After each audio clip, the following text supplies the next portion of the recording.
Falar de televisão, videoclipe, videogame, vlogs, filmes publicitários, redes sociais, blogs, smartphones e outros.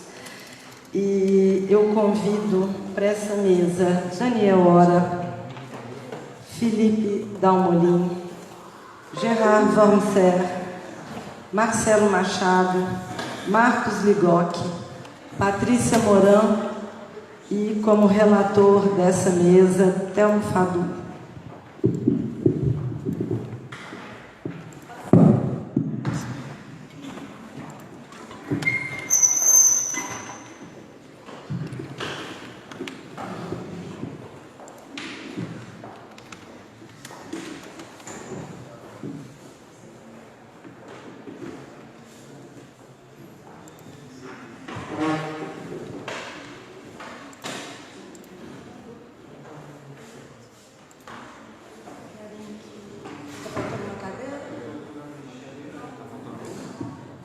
Produção, nós estamos precisando de uma cadeira aqui em cima, por favor. Está chegando.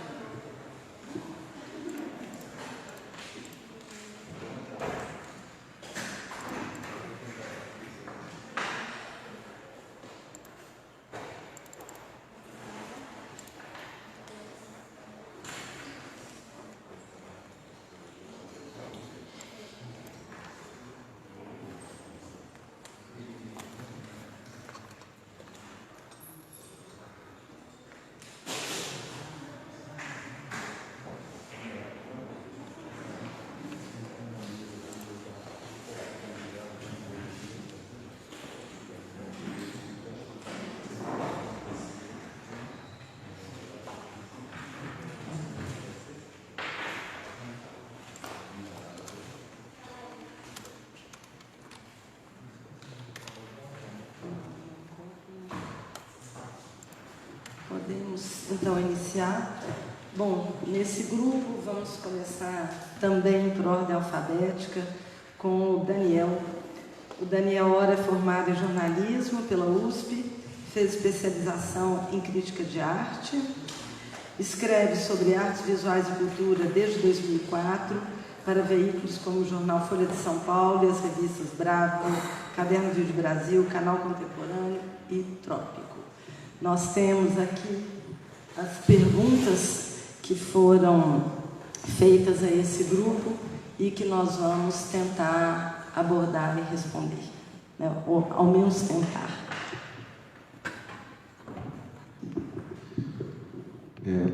Bom, boa tarde. Inicialmente, queria agradecer pela organização do evento, né? Uma ótima ideia, oportunidade de juntar tantas perspectivas sobre assuntos que são comuns, mas nas nossas estruturas acadêmicas e com mesmas divisões, né, da universidade ou fora da universidade, enfim, questões aí que devem ter aparecido já, né? Então, agradeço muito a oportunidade. Eu queria falar rapidamente, eu completar um pouco essa biografia. Além, né, da formação em comunicação em São Paulo, na USP, depois eu fiz aqui mestrado e doutorado aqui na UNB, no Instituto de Artes, e então minha pesquisa acabou enveredando mais para uma abordagem das artes visuais. Portanto, o que eu vou falar aqui tem a ver, sim, com todos esses dispositivos que foram citados aí no início, mas segundo uma apropriação dos artistas, né? E, enfim, até coisas que não necessariamente são arte, mas acabam circulando também, sendo discutidas no sistema das artes, né? Ou algo parecido, sei lá. Atualmente eu estou desenvolvendo uma pesquisa de pós-doutorado no Núcleo de Estética e Semiótica da Faculdade de Arquitetura e Urbanismo. Então estou com essa vertente aí. Minha carreira é bem interdisciplinar, estou sempre em várias histórias, né? da comunicação para as artes, agora para a arquitetura. Bom, então vou tentar ser assim bem, né, metódico em cima das perguntas, tá? Vou tentar dessa maneira, tá? Eu só preciso me controlar com o tempo, né? Então já perdi uns 5 minutos com essa história, então vou seguir agora. Então, assim, a primeira pergunta é sobre a função fática, né? A ideia de uma ênfase da função fática na comunicação em redes. Bom, e aí eu fiz algumas anotações aí para me ajudar, né, a lembrar, né, coisas que eu tinha pensado. Então, inicialmente, propõe assim: se há realmente esse predomínio da função fática na comunicação em redes ou telemática, né?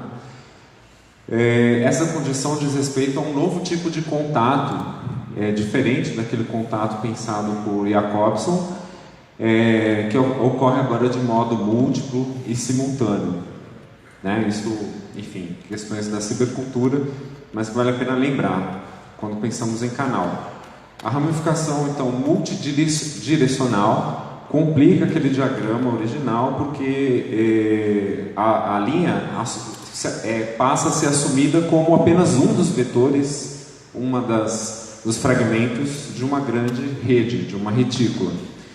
Então, a função fática, nesse caso, né, ela exige mais do que um recurso, né, dialógico de expressões para confirmação do funcionamento do canal, como um EM, ou o tom de descagem telefônico, ou outros sinais que serviriam para isso, tá? Então, no caso das redes, é importante lembrar que elas funcionam a partir de protocolos de transmissão, TCP, IP, e o protocolo de endereçamento, de direcionamento, o DNS, né? Então, aí chovendo um pouco numa olhada nas questões de internet, mas me parece que essa codificação, né, que aparentemente naquele esquema de Jacobson poderíamos jogar isso para uma questão de código, mas ela incide sim sobre o funcionamento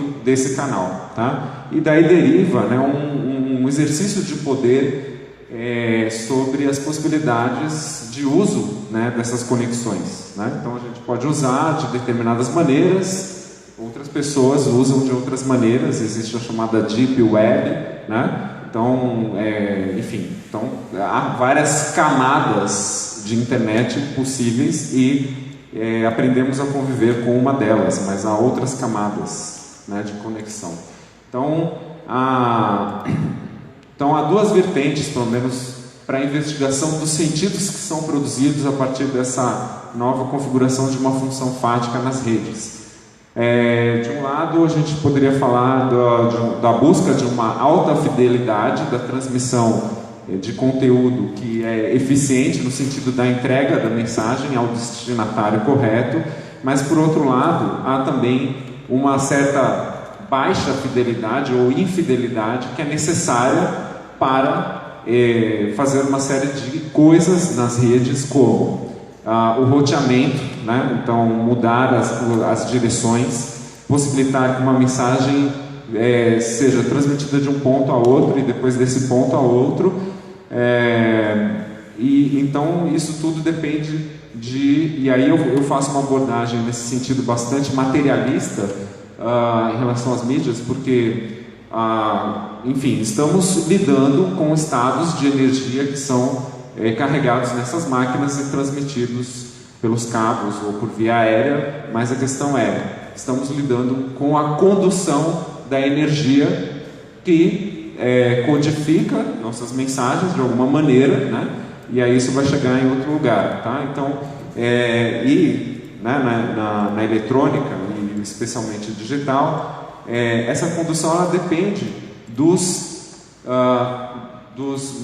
semimetais, né, dos semicondutores, e aí então a gente tem uma preocupação em conduzir a mensagem, mas ao mesmo tempo ter recurso para amplificar, para mudar o direcionamento, tá? Então, assim, com tudo isso a gente tem sentidos, né, de comunicação que oscilam entre uma recepção que tende à fidelidade, à mensagem efetiva, aquilo que eu quis dizer, para a pessoa que eu quis dizer, e nesse sentido até uma certa redundância, ou aquilo que alguns teóricos, enfim, têm comentado na comunicação, com o termo os chamados filtros bolhas, né?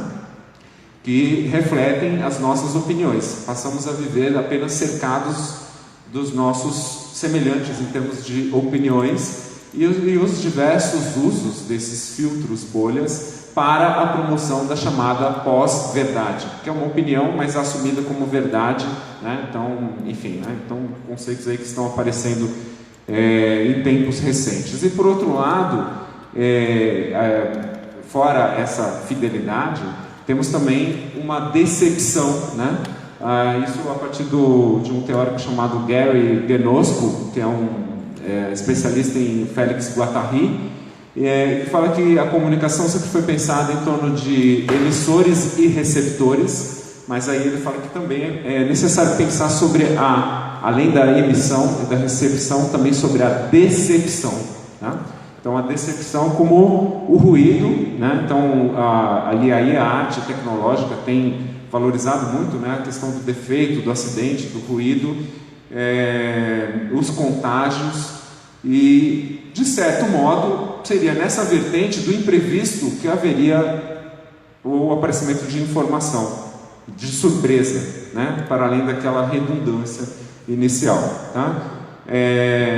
O segundo aspecto, que trata sobre o selfie e a relação entre o imediato, o instante imediato e a existência, algumas questões, né, que eu anotei se referem a essa nossa múltipla existência a partir do uso das mídias sociais. Então, estamos aí presentes em algum lugar fisicamente, mas estamos presentes em muitos lugares, né?